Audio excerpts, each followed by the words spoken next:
So there's two main categories. We'll talk about the ARBs and the calcium channel blockers first, or also known as the DHPs, or dihydropyridines. We'll talk about that. And then in the second set of drugs, as you might already sort of understand, you won't fully, I guess, be there until next fall in Therapeutics 2, talking in cardiovascular things, but these drugs can be used for hypertension or angina. So now we're getting in sort of a gray therapeutic area, but they still are applied in certain cases of hypertension. That's why I put them in this talk. Okay. So I gave some learning objectives, summarized the development of Losartan and the chemical features of ARBs. Number 2, identify the essential chemical features and describe the metabolism of DHP calcium channel blockers. 3, recognize the chemical features and metabolic activation of vasodilator minoxidil. And then 4 is more of a grab bag of explain the in vivo production of nitric oxide from a number of those nitric oxide producing molecules, or affect drugs that affect the levels of nitric oxide in the blood. Oops, I keep pressing the wrong computer here. Okay, so ARBs binds to the angiotensin 2 receptor. So these are not like ACE inhibitors. Make the distinction now in your head. ACE inhibitors are inhibiting an enzyme and they're preventing the formation of angiotensin 2. These drugs are taking for a fact that angiotensin 2 is in your bloodstream, yet they are blocking the receptor at its site. They're angiotensin receptor blockers. They're not affecting the levels of angiotensin 2 in your blood, but they are affecting its effect. They are affecting its effect. Yes. It's very smooth, Corey. So there are two types of receptors, the type 1 and type 2. AT1, or the first type of receptors, mediate the cardiovascular, renal, and CNS effects. So almost all, ARBs are much more selective for AT1. So the archetypal drug, Losartan, its development started with the molecule S8308. It stands for Sanofi Labs, I think. S8308 is not potent, and like typically at the start of medicinal chemistry projects, you get a drug molecule as a lead compound that's been identified in a lab, and this is where we're talking about the level of activity. Remember the other day I was talking about an IC50, and if a drug has nanomolar affinity versus micromolar affinity for an enzyme? So these drugs here, so this particular molecule, S8308, at the ARB receptor, is only potent at very high concentrations. It had micromolar affinity. So you need to have a lot of drug present in solution to actually inhibit that enzyme. It's not a very efficiently binding to that enzyme. Our goal would be to make it so that we can have a much smaller amount of that drug in solution around the enzyme and allowing it to do its job at lower concentrations, therefore giving us a drug that has a lower incidence of side effects. The person has to take a lot less of the drug. So this is not potent, but it was specific. Scientists determined this drug was actually just binding to that enzyme and not many other things. It just wasn't that potent. So S8308. Excuse me. At this time, they had some what was super high-tech computer modeling resources available at Sanofi Labs, or at least through outsourcing.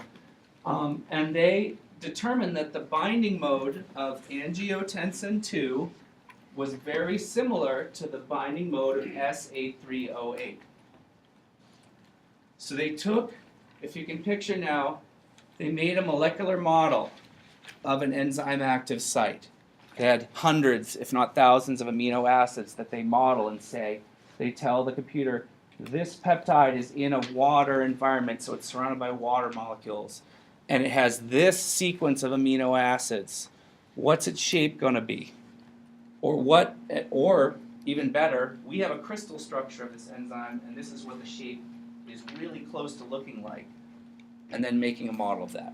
And then you are actually virtually putting molecules into that active site. And when they did this with a molecule that looked like angiotensin 2 and a molecule that looked like SA308, they found some similarities. Number one, the carboxylate in the end interacted with, in the same fashion as the carboxylate, the C-terminal amino acid. So this is the C-terminal carboxylate. There is an imidazole ring that was positioned in exactly the same side, and is actually the same position as a histidine residue. So this is histidine here. That's a histidine side chain.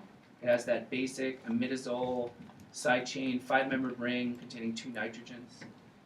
And they also found that this N-butyl group here correlated with the this hydrocarbon side chain of isoleucine.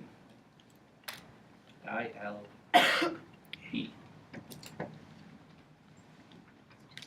So they're just seeing structural similarities here. There's parts of the molecules in each that are very similar, and they're binding in very similar areas to the enzyme active site. So from SA308, Losartan was developed. The compound is much more lipophilic. What we've done is change this. So this is an alcohol here, and this is a carboxylate. Carboxylate, or carboxylic acid. Between that primary alcohol, well, let me ask this. Is the primary alcohol ionized at physiologic pH? Anyone want to raise their hand? Anyone want to guess?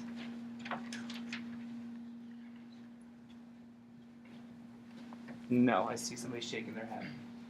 No, that's not a highly acidic molecule or a highly that's not a highly acidic or basic functional group, the primary alcohol. It is a water-solubilizing functional group because it has a proton on a heteroatom. However, the carboxylate, is that ionized at physiologic pH? Yes. That's an acidic functional group, carboxylic acid. So that carboxylate versus that alcohol, the carboxylate is much more, it is ionized at physiologic pH, it's much more polar. It's a much more polar functional group in the body. So we've gone from a carboxylate to an alcohol. That has reduced the polarity, it's made it more lipophilic. Also, we've added another phenyl ring.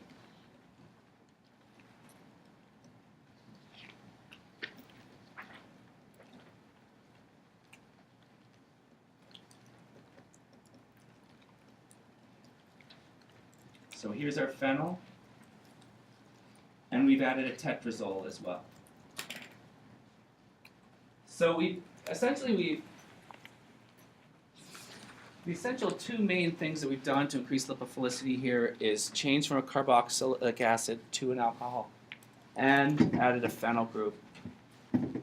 Does anybody know if that that tetrazole ring is ionized at physiologic pH? Did Dr. Mizuno talk about functional group replacements or isosteric replacements for functional groups? Does that ring a bell at all? That tetrazole ring, 4 nitrogens, tet, it actually is a very unique functional group, and it actually is ionized at physiologic pH, or it adds polarity to the molecule. It's used as a substitute for a carboxylic acid. So it's not adding a lot. It's not adding, in this case, It's not overriding our lipophilicity to any great extent. I might dwell a little bit further. In fact, I'm just going to say there is a tetrazole ring right now. In our next review, we're going to be talking about acidic and basic functional groups, and we'll come back to that. But your two main points here are really, we're getting more lipophilic because we added a phenyl group, and we went from a carboxylate to a carboxylic acid to an alcohol. And that gave us Losartan. So here is our binding. Oh my gosh, we're looking at affinity here. So this is the affinity for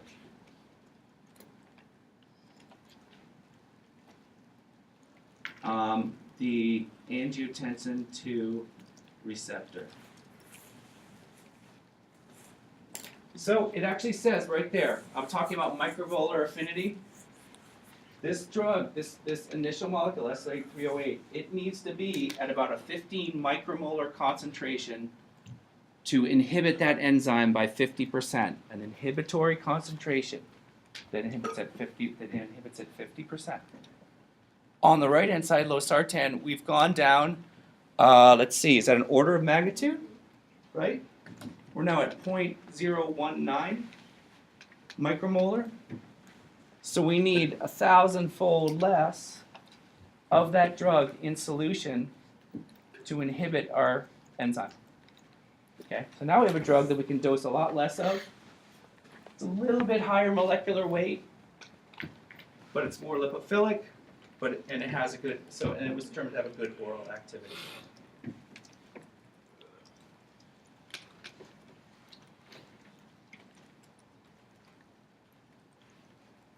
So here's that tetrazole ring. I think, like I said, I'm not going to dwell on the tetrazole ring at this moment, but they do all share that common two phenyl rings at the bottom. They do have a lot of commonality in their structure, and you can just trace it because they all contain this part right here. And the upper right and top parts of the molecules were customized. They made little modifications that seemed to work. While these drugs were being developed, these were determined to be really had great potential. They're going to sell a lot. This was kind of a gold rush era, right?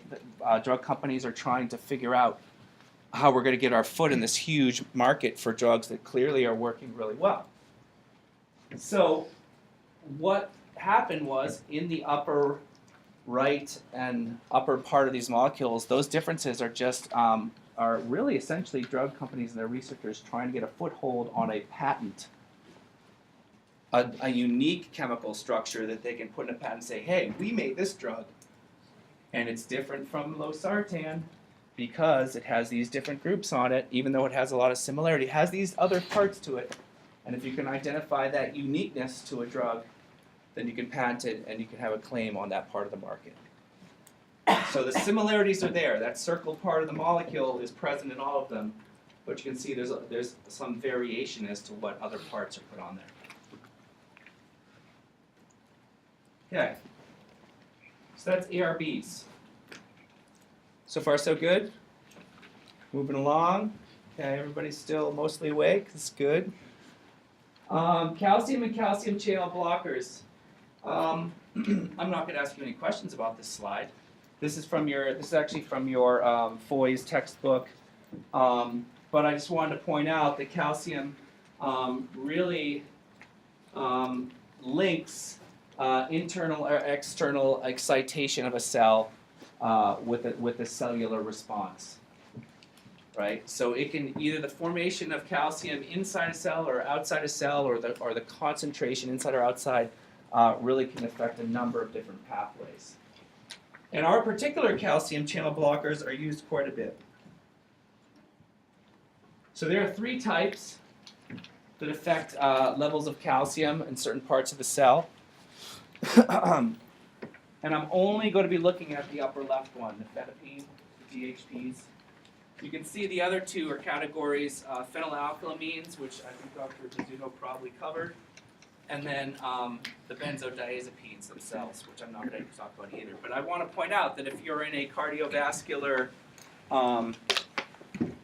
related appy and you're talking about all these drugs and you have to refer to a calcium channel blocker, you're not just talking about the DHPs. I'm just going to point out the chemical interesting features of DHPs.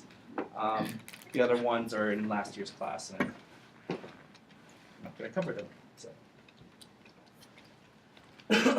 A majority of the prescribed calcium channel blockers are 1,4-DHPs. I gave their mechanism of action there. They produce a relaxation of coronary vascular smooth muscle and coronary vasodilation. So they're reducing hypertension in that manner. Okay. They're called DHPs, dihydropyridines, because they are in fact a derivative of the pyridine ring. So the pyridine ring is a 6-membered ring with 1 nitrogen in it. It has, it's fully aromatic. It has 3 double bonds. If you simply add an equivalent of hydrogen to that, or 2 hydrogens, you're going to make a dihydropyridine ring. Now, dihydropyridine itself is not really a highly stable molecule. As you saw by the metabolism, they very readily want to be in the aromatic state. An aromatic ring is a very stable thing. So, pyridine on the left, that's a stable molecule. That's a liquid at room temperature. It's used as a solvent. Dihydropyridine you can make, and you can even make it persist a little bit by some trickery in the laboratory. But essentially, if you leave it open to the air, it's all going to convert. It's going to oxidize, as opposed to reduce. It's going to oxidize back to pyridine. So this is a reduction. The opposite effect would be a oxidation.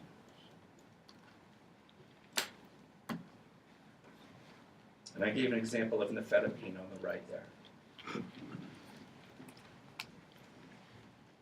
Nifedipine and the other DHPs are metabolized back to their inactive pyridine form. So by the action of CYP enzymes, they're very readily converted to an oxidized form where instead of a DHP or dihydropyridine, we have a pyridine ring.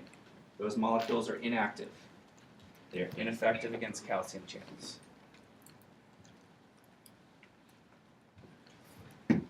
The structure is essential for their activity. There's 2 sets of ring systems, and I always do it by holding my hands like this. I don't know how people visualize things differently, and some people are challenged by 3-dimensional visualization. But we have 2 rings that are attached to each other. If those rings are flat or coplanar, this drug's not going to be active. They need to be perpendicular to one another so that one ring is flat and one is at a 90-degree angle to that other ring. These are some 3D structures of nifedipine, where they're called ball and stick models. You've probably seen them before, that just put the atoms and the bonds there, and you can see that one ring, this is a ring that's flat, as seen, and the other ring is actually 90 degrees to it. So there's 2 rings connected. There's all just varying views of it here. Here we have one where this ring is flat and this ring here is perpendicular to it.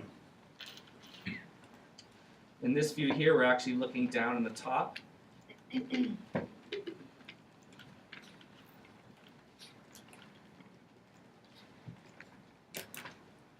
So if we're looking down the molecule, we're seeing a flat ring this way and a flat ring that way. So try to visualize what I'm talking about. What's essential in keeping them, sorry, let me go back here. What's essential to keeping them perpendicular is the grouping or the shape of one of those rings. Sorry, the functional groups.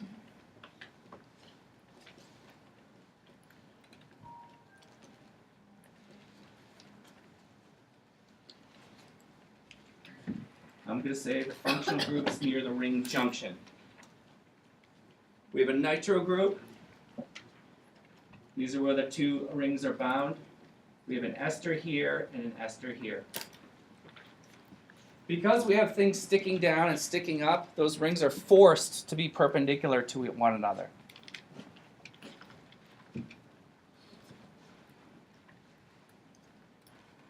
You can see here we have groups. In all cases, we have esters that are at the bottom of the DHP ring adjacent to the other arrow ring that's attached to it. Here's just a really long one. If that bottom ring was coplanar, if these rings were as drawn on the screen here, if these molecules were pressed flat exactly like they're drawn, they would actually be bumping into the adjacent functional group. So here we have a chlorine, here we have a bicyclic system that's sticking out to the side, and here we have a nitro at the meta position, which is a little farther away. But if they were actually, in a 3D sense, positioned just like that with both rings flat, then these groups would bump into each other. So by design, the rings are perpendicular. Everybody got that? Okay, so really what functional groups are on the ring, or rather the placement of those functional groups is really essential for their activity. Questions? So, DHPs. They're pyridine rings that have been reduced to a dihydropyridine. They can be readily oxidized back. And that the functional groups on the DHP or the dihydropyridine ring and the adjacent aromatic ring are responsible for their conformation perpendicular to one another, and that gives them their activity. Okay.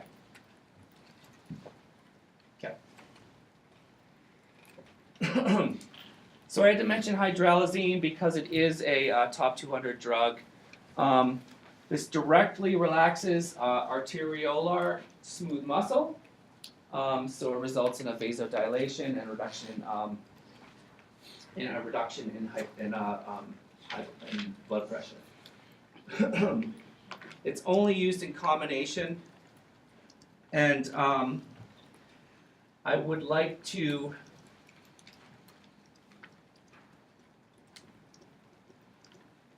point out this is a hydrazine functional group.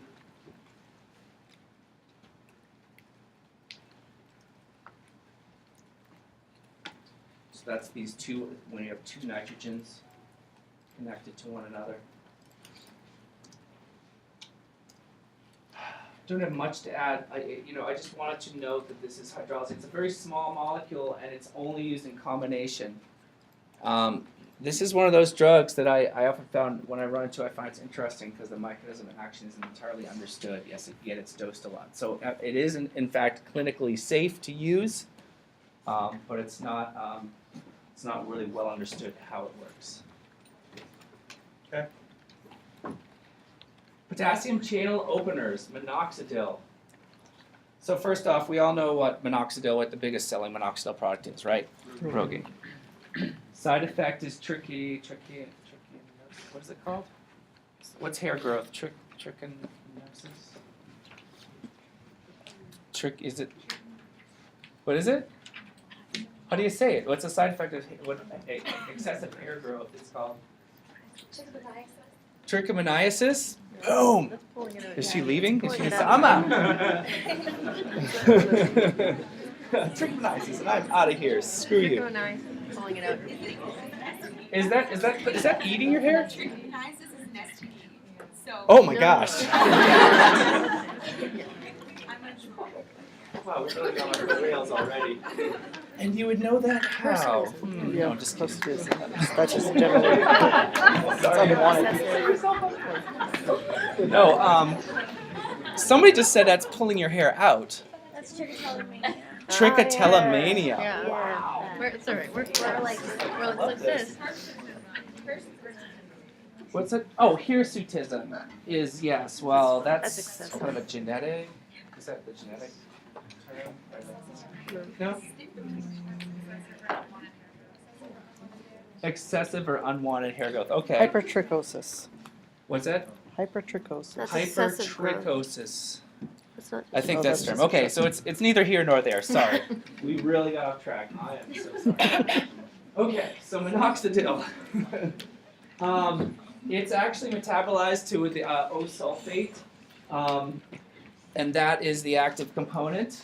It is not an active hypertensive drug until it is sulfated. So is sulfation a primary or secondary metabolic process? Secondary. Who says primary? Who says secondary? Who says secondary first? Oh my gosh. I say secondary. Primary metabolic processes are when your body is changing the structure of the drug by oxidizing it or reducing it, adding hydroxyls and adding polarity. Once the drug is tagged or noted to be really polar by your body, secondary metabolism comes in. Sulfation. What else happens secondary? Glucuronidation. Main ones. Okay, so that's when your body's going, okay, this drug is really polar. Hey, I see an N oxide here. Holy smokes, that is a charge separated species. It's super polar. Your body goes, whoa, I have to tag this for excretion right away. It's either going to sulfate it or glucuronidate it. In this case, it sulfates it, and then it's pretty readily excreted. So minoxidil is a topical drug, right? Or is it taken orally? No. It's the cream and the foam and the stuff, the hair products that you use, right? So that's probably why it is. It's probably really rapidly excreted if it's taken internally. So if you take minoxidil, though, it is able to be absorbed, and there is a period of time before it's actually tagged for excretion. And as it's N-O-sulfate, it does have an hypotensive effect.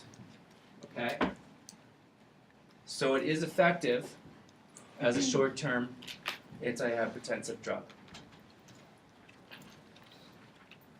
Is all that stuff pretty clear? Okay.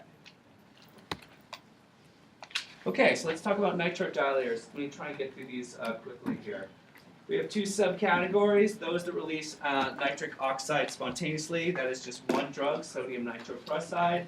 And then there is two that require some sort of activation to release nitric oxide. Nitric oxide is a direct vasodilator. They're called nitrodilators. They're usually short-acting drugs. Sodium nitroprusside is a fascinating old molecule. It's an iron. It has an iron in its center, which I don't know if I might have asked that as one of the questions, or maybe I just asked what happened when this drug fell apart inside your body. So this is a iron complex. It's a disodium salt. It contains 1 nitric oxide and 5 cyano groups. So clearly there's going to be, as I touch on, those cyano groups are a little bit dangerous and need to be dealt with by your body.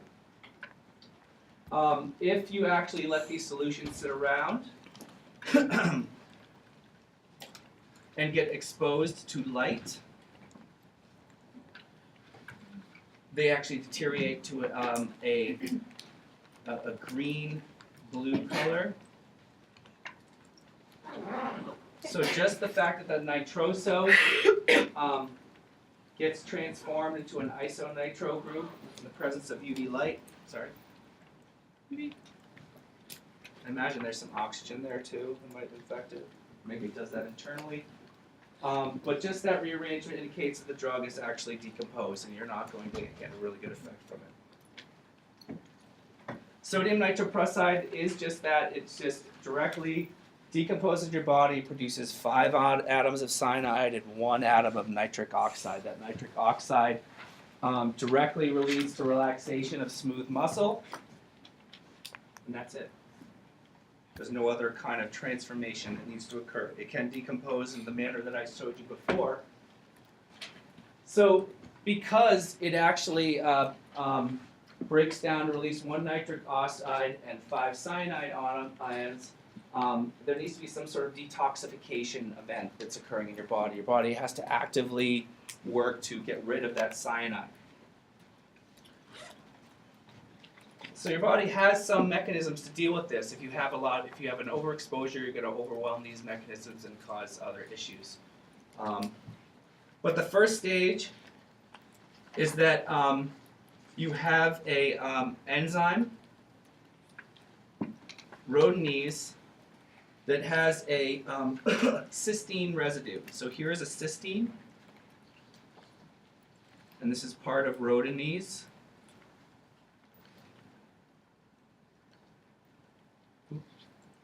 Enzyme.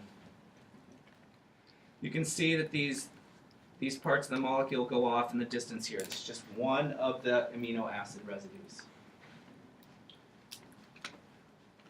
When that cysteine reacts with thiosulfate, or S2O3 2-, there's some thiosulfate molecules that it encounters. It can get oxidized to a disulfide. So this is a disulfide,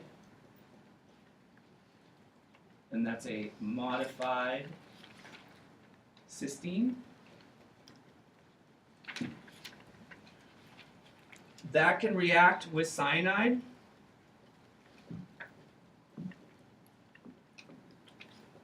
Ion to produce a thiocyanate.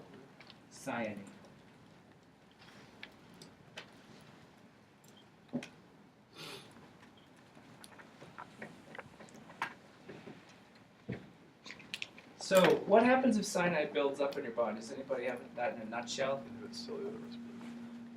It inhibits cellular respiration. How? Does it stop your mitochondria from chucking out ATP? It stops your mitochondria from chucking out ATP. That is correct. It actually is preventing the heme in your body from working. If you talked about a heme enzyme, it contains an iron in it, and the cyanide actually clogs that up. So your body is not able to process oxygen. You die of hypoxia very quickly, or essentially you die of, you can't process oxygen anymore. So your tissues very rapidly have problems. Thiocyanate is not toxic, or rather much less toxic. So if you had thiocyanate molecules or some kind of derivative that you bought in the laboratory for use, it actually is a little bit dangerous because it's caustic, but that ion produced in small amounts in your body is not toxic relative to cyanide.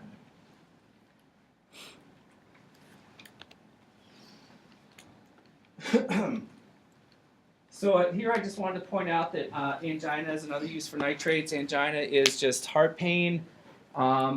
And it's the primary symptom of oxygen deficit for the heart. We have anti-anginal drugs. I've just noted that the 3 classes, or 2 of the classes that I talked about. Actually, we've gone over all of them now. Essentially, here they are organic nitrates, which I'll talk about in a second, and sodium nitroprusside. The calcium channel blockers are also used. Those DHPs and other drugs are used for angina, and the beta blockers are as well. All have similar kind of effects. Beta blockers particularly actually have affecting a different way. But ultimately they're trying to de-stress the heart and make it so it needs less oxygen. It's not going to have an oxygen deficit. You're not going to have that heart pain. Organic nitrates themselves need a little processing. They react with an aldehyde dehydrogenase enzyme. And the sulfhydryl groups of that enzyme form what is called a nitrosothiol.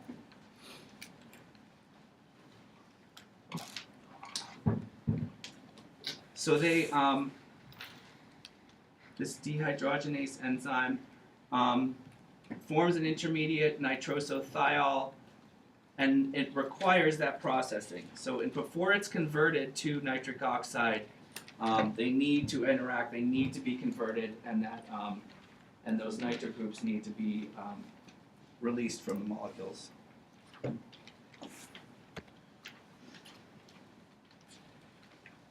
So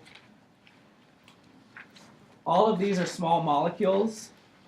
Many of these are used clinically. We have amyl nitrate, which is also used, recreationally, I suppose. What I gather. We have nitroglycerin. Here's isosorbide dinitrate, and we had a question about that at some point. Somebody had asked, because we talked about isosorbide as a diuretic. And I want to point out that this is actually used as a nitric oxide donor, or rather, for angina. This drug here is converted to the mononitrate. So in either case, on either side, we can have elimination through a metabolic process of one of those nitrates to give you either of the mono forms. Both of those are active. And then when both of them fall off, you've converted it to isosorbide. And what do we know about the metabolism of isosorbide? It's an osmotic diuretic. Is it actually metabolized by your liver? No. These are small molecules that work by osmotic potential. Remember I talked about those sugar-related molecules? So once it's actually converted through metabolism down to isosorbide, it might actually have a slight diuretic effect. But it's probably dosed at probably lower levels than you would dose for a diuretic effect at that point. Everybody remember that? Okay, so these drugs require processing. They all contain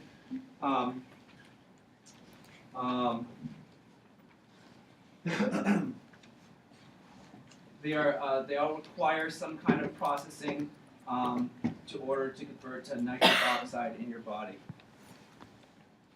Other things to note about them is that they are small lipophilic compounds. If you have any of these drugs, obviously nitroglycerin, they're tablets, they're in an excipient pill form and stabilized, they're not going to blow up. But if you have pure compound, that's an explosive drug. So technically these small lipophilic esters, all of them of sugars, are explosives. But like I said, it's really the fact that they're diluted and they have excipients in them that are really often not a problem. They're very lipophilic. Because they have all those nitro groups all over them, they're extremely lipophilic, so they're very rapidly absorbed. They're primarily used as acute agents. They have a very fast onset and a very short duration of effect. And they're all hydrolyzable. They're volatile and hydrolyzable. So they're kind of like super lipophilic, explosive molecules that work really quickly. Finally, we have the nitric oxide donor, molcidamine. That needs to go a conversion to the SIN1A metabolite, and then it actually reacts with oxygen to form nitric oxide. So there needs to be this conversion that effect, and essentially it's a degradation from molcidamine to lincitamine, SIN1A, which is a transient species, and that released it.